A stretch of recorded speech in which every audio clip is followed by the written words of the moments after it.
सरदार आम्हाला काय कुणाची भीती, देवदेशन धर्मापायी प्राण घेतल हाती. आम्ही सरदार आम्हाला काय कुणाची भीती.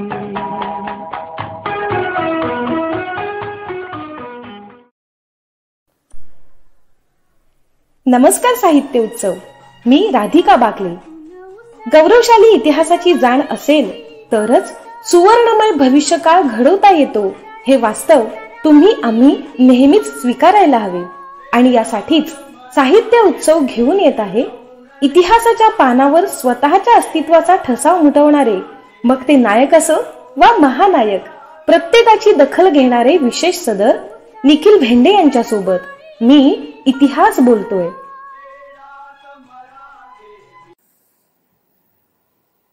मी इतिहास बोलतोय.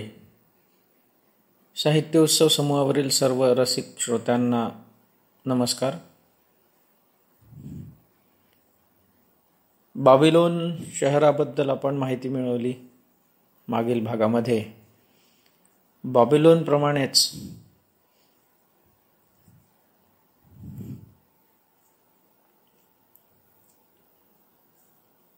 अनेक महत्त्वपूर्ण आणि ऐतिहासिक पार्श्वभूमी लाभलेली शहरे या विश्वामध्ये आहेत. भारत, पर्शियन साम्राज्य, चीन, इजिप्त यांबरोबरच ग्रीस हा एक महत्त्वपूर्ण प्रदेश म्हणावा लागेल, कारण तेव्हा देश किंवा राष्ट्र ही संकल्पना अस्तित्वातच नव्हती. तर या प्रदेशामध्ये अनेक महत्त्वाची शहरे त्या काळात उदयाला आलेली होती आणि भरभराटीलाही आली आणि काळाच्या ओघात त्यांची संपन्नता नाहीशी झाली. तर आज आपण जाणून घेणार आहोत ग्रीस या प्रदेशातील शहरांबद्दल किंवा शहर राज्यांबद्दल.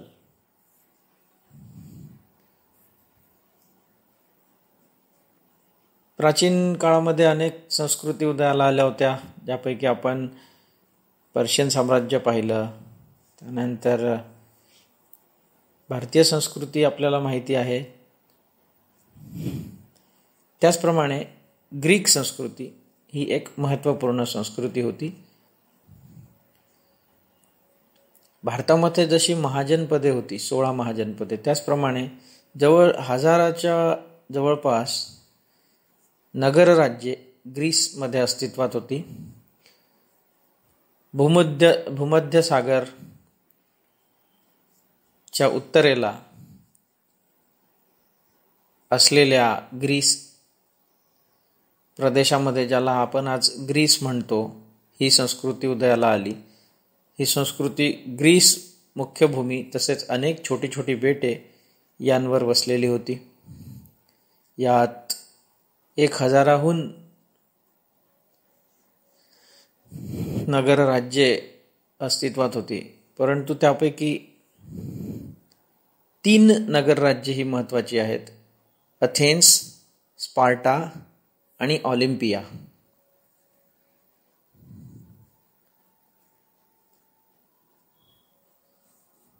तीनही नगरराज्ये एकाच भागात होती. एकच भाषा बोलणारे लोक, एकच पोशाख परिधान करणारे लोक, एकच अन्न संस्कृती असलेले लोक असूनही यांमध्ये अनेक मतभेद होते. म्हणजे एकमेकांपासून ते खूप वेगळे होते. ग्रीसच्या मध्यवर्ती भागात असलेले अथेन्स हे नगरराज्य भूमध्य सागराच्या किनाऱ्यावर होते. तर स्पार्टा हे पूर्व भागात असलेले राज्य भूवेष्टित होते, म्हणजे ज्यांना समुद्र संपर्क नव्हता. सध्या आपण अथेन्स आणि स्पार्टाबद्दलच बोलूया. ऑलिम्पिया हे पूर्णपणे भिन्न आहे आणि ऑलिम्पिया या नावावरून तुम्हाला लक्षात आलंच असेल की ते कशाशी संबंधित आहे ते. त्यामुळे आपण ऑलिम्पियाबद्दल नंतर बोलूया. तर अथेन्स हे राज्य तर अथेन्स आणि स्पार्टा यांच्याबद्दल आपण सविस्तर बघायला गेलो तर सर्वप्रथम येतं की राजकीय व्यवस्था कशी होती. तर ग्रीसच्या सर्वच नगर राज्यांमध्ये प्रत्यक्ष लोकशाही होती, म्हणजे जनतेचा प्रत्यक्ष सहभाग हा राज्यकारभारामध्ये होता. पण याला काही अंशी अपवाद हे स्पार्टा होते. अथेन्समध्ये प्रत्यक्ष लोकशाही होती.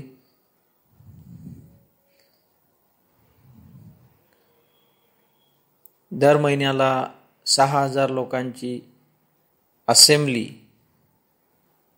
म्हणजेच सभा भरत असे, त्यातून निर्णय घेतले जात असत.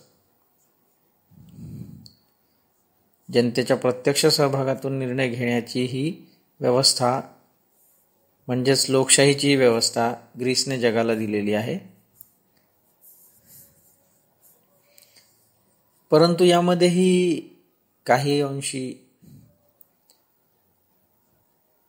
दोष होते, जसे की स्त्रियांना, गुलामांना आणि जी आपल्याकडे कन्सेप्ट आहे NRI किंवा मग इंडियन ओरिजिन किंवा मग भारतात येऊन राहिलेले परदेश असतात. तर तशाच प्रकारे ग्रीसमध्ये आलेल्या किंवा अथेन्समध्ये आलेल्या परदेशस्थांना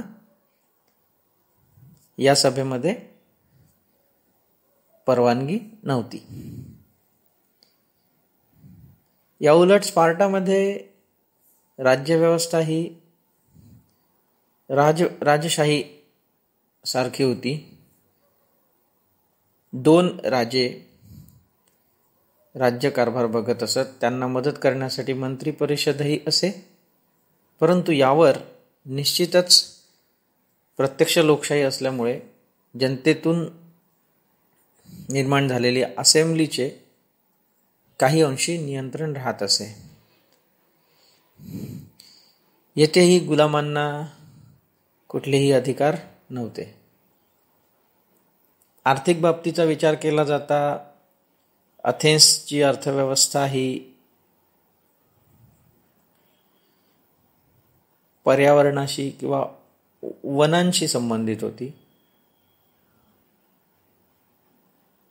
मुख्य पीक हे ऑलिव्ह हे होते. ऑलिव्हची फळे, ऑलिव्ह ऑइल या संबंधित या सभोवतीच त्याची आर्थिक जडणघडण फिरत असे.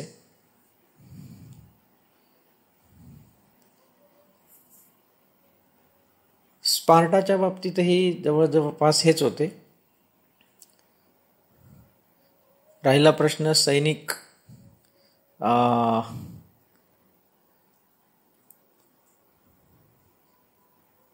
सैन्य व्यवस्थेचा किंवा लष्कराचा.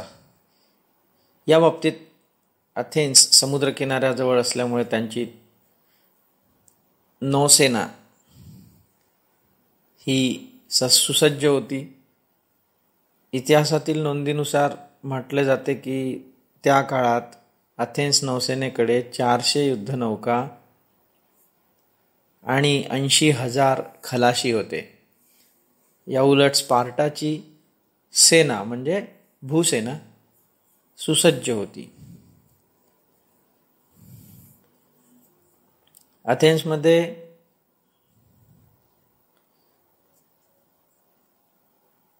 मिलिटरी सेवा ही 18 वर्षावरील नागरिकांना बंधनकारक होती.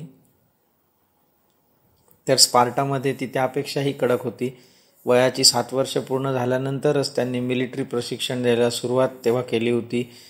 साध्या साध्या गोष्टीतून म्हणजे धावणे, उड्या मारणे, पोहणे यासारख्या बेसिक गोष्टी शिकवूनच त्यांनी म्हणजे सैन्याबद्दल एक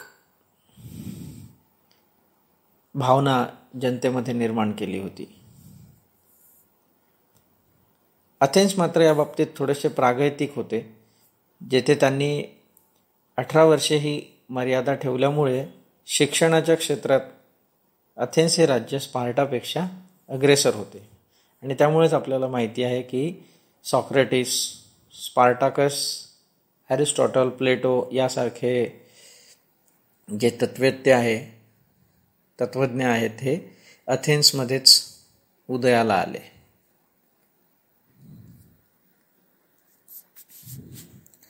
स्त्रियांची परिस्थिती बघता जाता अथेन्समध्ये स्त्रियांना कुठलेही अधिकार नव्हते, त्यांना कुठलीही संपत्ती बाळगता येत नव्हती. शिक्षणाचे अधिकार होते, परंतु बाकी जे आपल्याकडे म्हणतात चूल आणि मूल हीच परिस्थिती अथेन्समध्ये होती.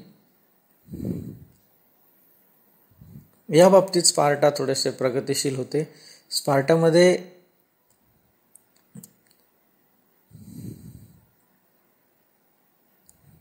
स्पार्टामध्ये स्त्रियांना संपत्ती बाळगण्याचा अधिकार होता.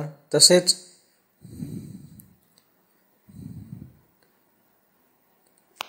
मिलिटरी सेवा बंधनकारक असल्याने आणि कठोर असल्याने जर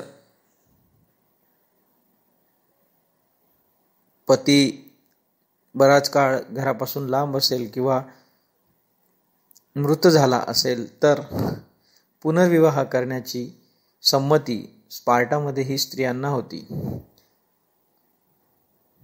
अशा प्रकारे स्पार्टा थोडे प्रगतिशील होते.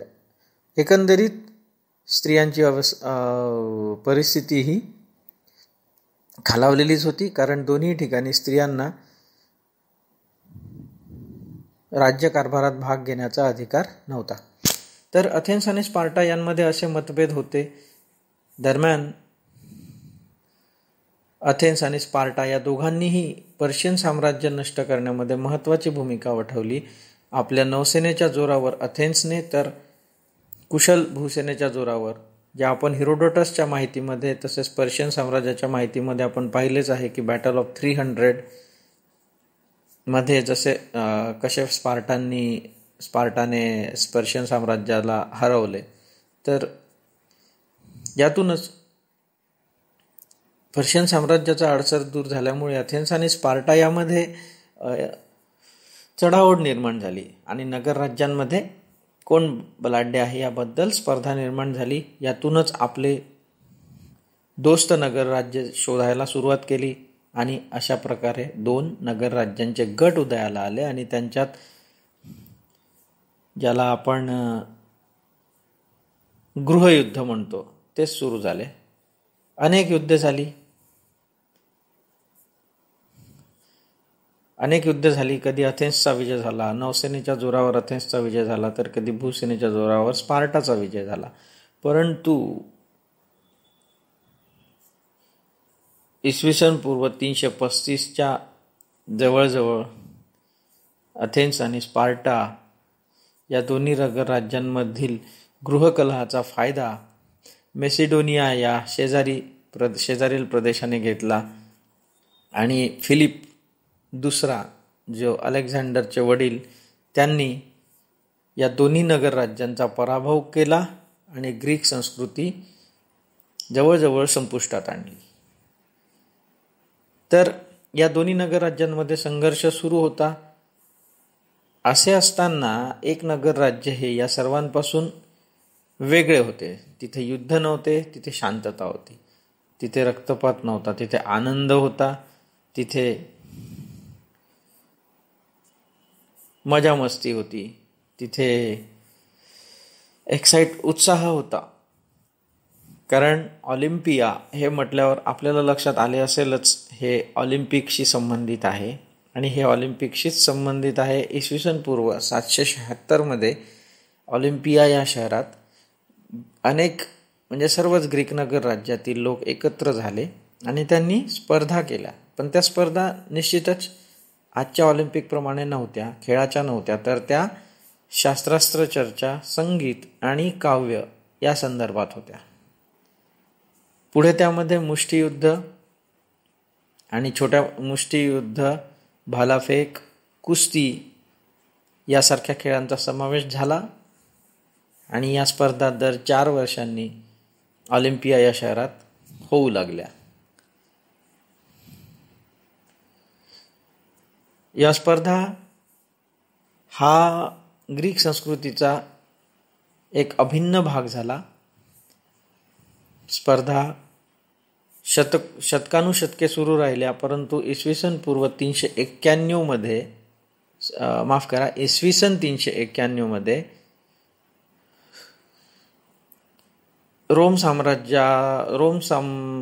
रोमच्या सम्राटाने आपले साम्राज्य ऑलिम्पिया जिंकून विस्तारले आणि ऑलिम्पिया शहरातील या खेळांचा समारंभावर कायमचे निर्बंध लादले. पुढे या ऑलिम्पिकची पुनर्स्थापना 1896 मध्ये झाली हे आपल्याला माहितीच आहे आणि पुढे आपण त्याबद्दल सविस्तर जाणून घेणारच आहोत. तर अशा प्रकारे ग्रीक नगरराज्ये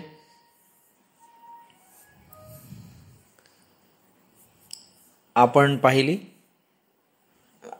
आणि इतर संस्कृतींप्रमाणे जे मी सुरुवातीलाच म्हटलं की संस्कृती निर्माण होतात, भरभराटीला येतात आणि संपुष्टातही येतात.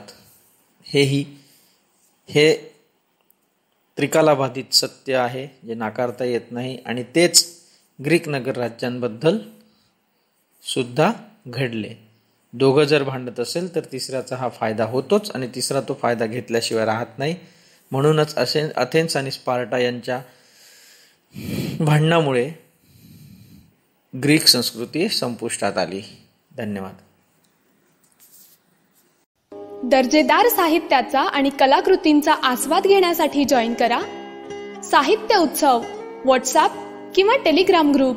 जॉईन करण्यासाठी संपर्क करा 98 81 60 20 25 या क्रमांकावर. संपर्क क्रमांक पुन्हा एकदा 9881 60 2025. साहित्य उत्सव हे यूट्यूब चॅनल आजच सबस्क्राईब करा.